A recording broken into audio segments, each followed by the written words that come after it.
Winter is upon us, my friends. Winter is upon us. There is ice on things in the yard this morning. First frost that I've seen this winter.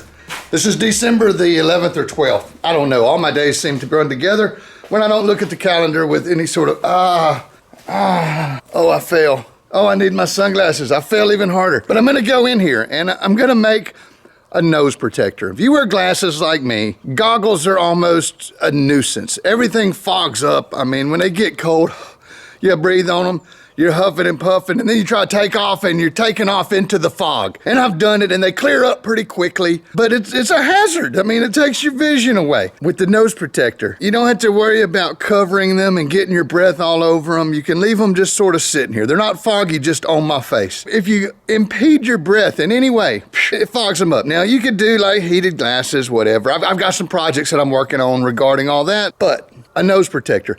I can't find the ones that I used to have. A little neoprene nose shield. You can cover your mouth, but there's a place for your breath to exit, that it doesn't go up into your... Everybody will have their method, but this is something I discovered that is very convenient for mornings when it's not like frostbite ridiculous cold, but it's cold enough you want to go flying, and you know the first thing that's going to get cold is the end of your nose. Because your gloves are good, your boots are good, you've got windproofing clothing on, but that nose sticks out, and so... Check this thing out that I'm about to make here. Did I drink my coffee? I don't know if oh, it's fogging up. Oh no, this is not good content. Got fog deep inside. So we're gonna set this dude here to thaw out. Yeah, that's what the inside of that camera looks like. You can see the guts. So I broke it and then I fixed it. But overall, it's still naked. Where did my template go? I had a template in my hand. Probably in my pocket. Yeah, it was. It was in my pocket. I'm gonna set the old camera here on top of the sewing machine. Let's see. I went in the mirror and put this thing on and kind of put it into my glasses like so. This is the way it's gonna go. I figured out the length that I wanted it with my glasses down to the end of my nose. Always better to make it a little bigger. You can always trim it up after. But just give me a good template. I'm gonna draw a little shape on it, try it back on, cut it out, see what's what. So I'm gonna crease this thing around my nose. Take a marker, just by feel. Okay, right about where the crease is. I don't know if that's showing up good on the GoPro, but we got some creases in the paper there. It's about what, this was a name tag. Like, I guess where I was supposed to sit on Thanksgiving. Thanks, Mom. Double use for the name tag there. My apologies for saying mean things at Thanksgiving. No, not mean, just inappropriate. Perfectly inappropriate. Give it a rough trim first. That's all it needs. Remember, bigger's better. And of course, the material is going to be thicker than this paper too, so you got to consider that. But overall, I just want my nose warm while I'm wearing glasses, and a little depth is not going to be a bad thing. So that seems to be where it bends. And then where I would need to put some Velcro. Yeah, that's where the Velcro would go. Now maybe a little trim around the edges. It's weird doing stuff for the camera. This is for you guys. I love you guys. Thank you for watching. Consider thumbing up the video if you like this type of content. I still think I could trim it a little bit more, but again, I could trim the final product when I'm done. I'd rather have it too long than too short and have the cold air hit me in the nose. I got this old glove, like a lambskin. And then I got these like ice fishing gloves. They're neoprene with rubber. This stuff is windproof, waterproof. This is what we want to make this thing out of. So we want to find a spot. And of course, we're sacrificing the glove. I find that those neoprene gloves tend to make my hands sweat and get wet. And then when I take it off, it's even colder than it starts. It does keep ice water off. These are nice gloves. They were a gift. I just do not prefer neoprene gloves. But there's something I can do with the neoprene. Love arts and crafts time. Need to put a kink in it, a piece of material to squeeze it in and cause it to fold. So just an observation. I see that the stitching they use with this neoprene is a strange stitch. Little crisscross, got some fat thread. I guess they're gluing the seams together to make them waterproof. Yeah, it's probably got to do with the waterproofing. That's my bet. All right, I'm gonna do the same thing to the leather. Draw it, cut it. I should sew the Velcro on first. And I may just run a stitch down the middle, a little crisscross stitch, and see if I can't cause that thing to bow up. I'm gonna use a piece of scrap glove and try and experiment and just see. You don't know if you don't test stuff. Let's give that a go. I'm talking about the content on the sides. Yeah, well, I like the rum. It gives me heartburn, but I like it. So, I got a twofer here. I can still smell the glue. If I fly quick enough, I can get double high. Get it? I'm getting strange looks from the crowd. I'm gonna get off here now. See how we're doing the next one. What's up, Kyle? Now the camera works after the content is made. Oh, I can see what I look like in there. Ugly as sin. Just like normal. Don't look at it. Don't look at it. Just feel of it. It's like an ugly hooker, I guess. Well, hello there. Maybe the microphone is plugged in and shit works. I'm up here on a Xeno ride. This is the same day I sewed my little nose protector. I don't know if you can see that. I'm wearing it right now. Hey, I'm flying the afternoon thermals of the day. I mean, can't you see all the smoke going up out there in many different directions? It's mostly out of the southeast. I say many different directions, but the winds are curling around today. It goes a little out of the east on the ground, then southeast above it, then south, and then ultimately it turns around out of the west a bit as you go up. The thermals were not great today. They were not great at all. It's a damp winter's day. The sun has been shining.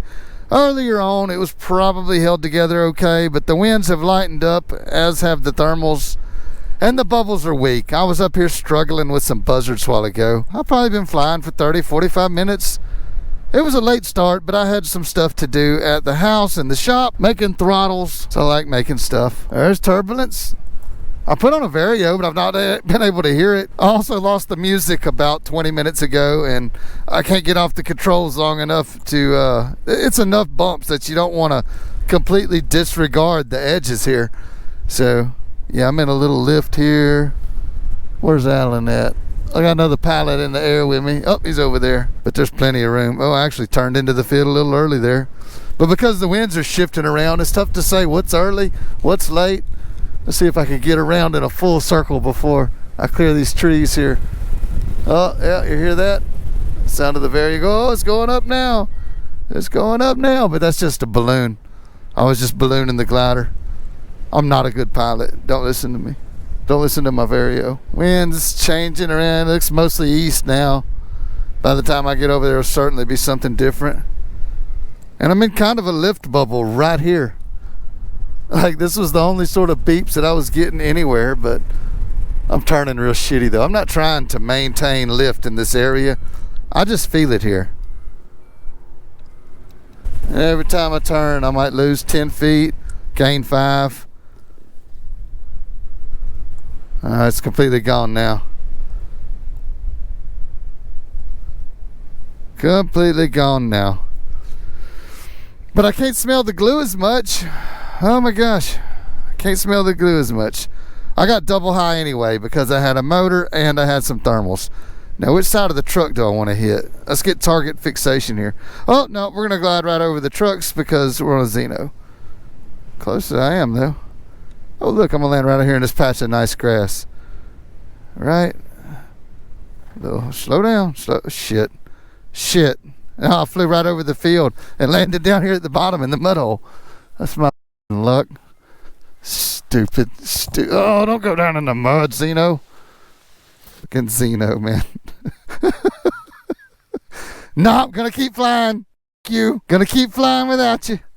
Sorry. Nah, you can force it down, but who wants to do that? I'll probably go back up again. It is quite nice as far as just puttering around. I wish I had the 80 though. The 80 and the Xeno go together like Twinkies and that white stuff they put inside Twinkies. That's how good those two go together. But the Moster 185 and the Xeno, it's so sensitive. The torque gets all into it, and it's just not as great. It's not as great, for sure. No, don't step on it. All I got with me is Moster 185s, though, so I'm stuck with this option. Alan's one of my students that come back from a couple years ago. Did his initial... Oh, shut up. I'm ready to take this thing off. This thing's beeping in my ear now. And I got double hearing protection, so I only hear it on the ground, of course. It was a dumb idea to even bring it. I ended up doing it the old-fashioned way. I never heard many beeps. Maybe 6 beeps total. I know it's beeping when I was on the power, but I can't hear that stuff either. Fun times. It's cold and not real lifty. I just believe I've had enough of that. But the nose warmer works amazingly. I need to trim it down. It's way too big. Way too big. But I got good reference now, and that's what this one was about. All it cost me was some thread, but we good to go now. I know it's goofy as shit. We're always goofy as shit. Whenever we put one of these things on, there's no way to really look cool. Sorry. I'm sorry. You look like a joke. You look like that coyote that's always trying to catch the road runner so he can eat it. This is the kind of shit that he uses to catch the road runner. They should put them in Acme boxes. That's how silly these things are. But oh, so magical at the same time. There's probably an Acme Magician's Magic Kit that equally is awesome. I'm gonna get off here and go put this stuff up and get back to my doings. See you soon next one. What's up? Kyle out.